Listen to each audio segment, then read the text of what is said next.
Daphne Barrick is a world-renowned interviewer. She was the woman who brought down the former Prince Andrew when she first released emails exchanged between Andrew and Jeffrey Epstein in 2011.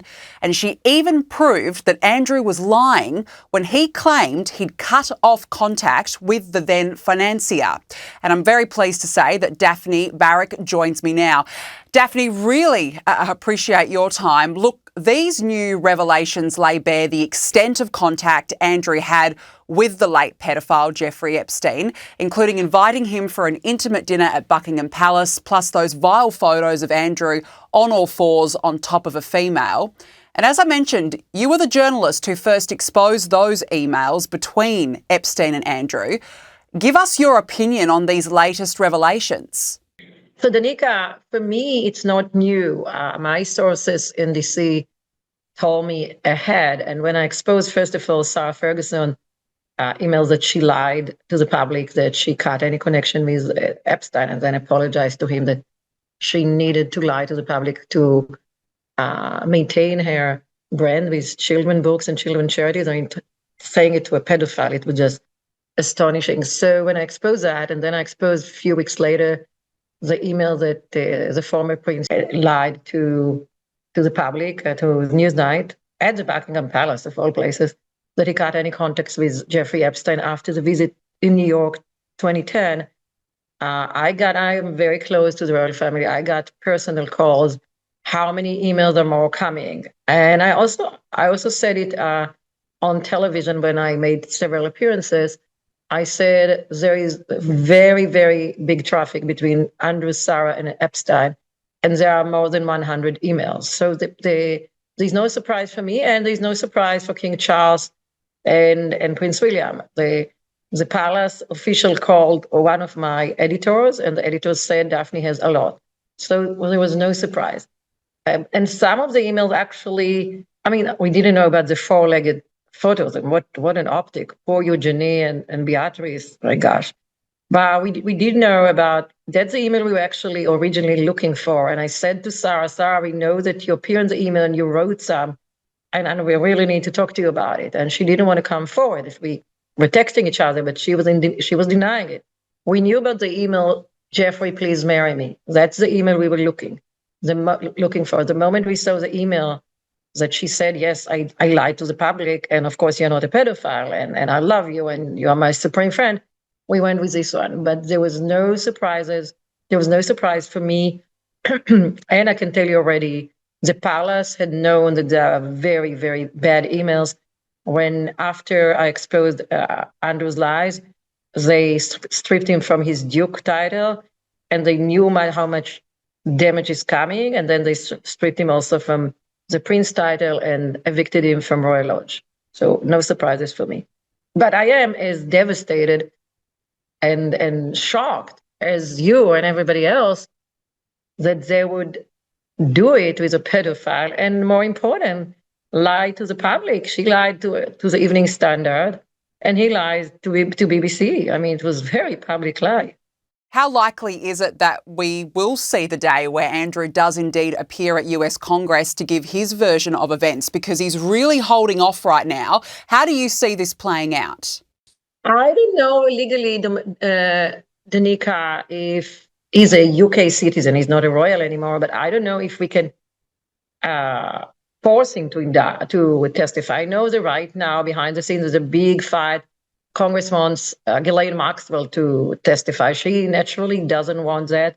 She still, although she lost all appeals, she still has a last appeal pending. It's called habeas corpus. So legally, they cannot force her because it's what you call the Fifth Amendment. You cannot incriminate yourself. But there is going to be a Zoom next week at the jail in Bryant, and then she will have to say, I know her attorneys would be there, she will have to say, I'm taking the fifth, I'm taking the fifth, I'm taking the fifth.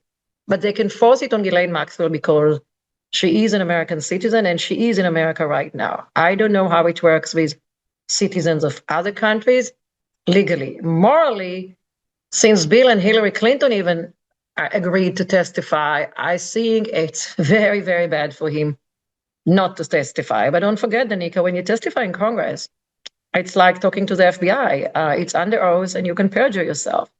So it's a tricky thing. And whether Andrew, after what we have seen, with my email that I exposed, we will play soon more, and we are in this together, and the four-legged photos and the other photos that he's lying on four ladies, and Ghislaine is looking from the back like a madam. After all that we have seen, I am not sure that Andrew really bothers about optics, and I am not going to think that his moral compass is a priority for him. So you want me to bet? I'm betting you would never see him in Congress. You mentioned there Bill and Hillary Clinton. They have now agreed to testify before Congress. Why the stunning change of heart, do you think? I mean, public pressure. I mean, I actually, as much as I'm a friend of Donald Trump and his family, I used to be a Democrat. I used to be a very good friend of Hillary and Bill. I hosted Hillary at home for my husband's birthday. I did a fundraiser for her. I even introduced her to my doctor. So we were close until, of course, I supported Donald Trump in 2016, and naturally, I've not talked to her ever since. It's natural. Why? Although Hillary doesn't intend to run to any office, and that boat has sailed. And I saw Bill Clinton in September in New York, and he was very nice to me, but he's definitely not in the best health ever. I think there are two elements. The legacy. Hillary was a very accomplished woman. Nobody would take that from her. And Bill was a wonderful president. I mean, we had a great economy during his time, and we had also some juicy stuff, but he was a great president. Even a Republican would say that. So I think the legacy is a big deal. I don't think they want the legacy to be more associated with why didn't they testify about Epstein than his accomplishments and her accomplishment, and as a first woman candidate for president, as Secretary of State, and all that. So that's one thing. Secondly, practically, there is what you call the Clinton Foundation. Every September, when everybody's coming for the UN Assembly, including your Prime Minister, head of states are going to the Clinton Foundation. Donors give a lot of money, and they're doing, I guess, some good things. I've been in one of them. The amount that were given, it was just before Hillary announced that she was running against Donald. It was 2015. I didn't believe the amount they were throwing in the room for auction. I mean, it went to $500,000. Some people went for $250,000 just to fly with him in a private jet. Not Jeffrey Epstein at the time, but who knows actually.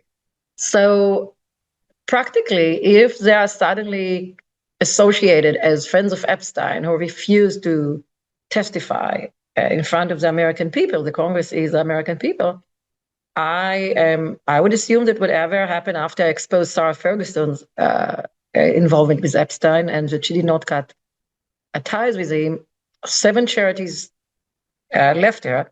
And 2 days ago, her own foundation, the Sarah Trust, ceased to exist. It definitely can hurt the Clinton Foundation. So I think for these two reasons, they're doing the right decision.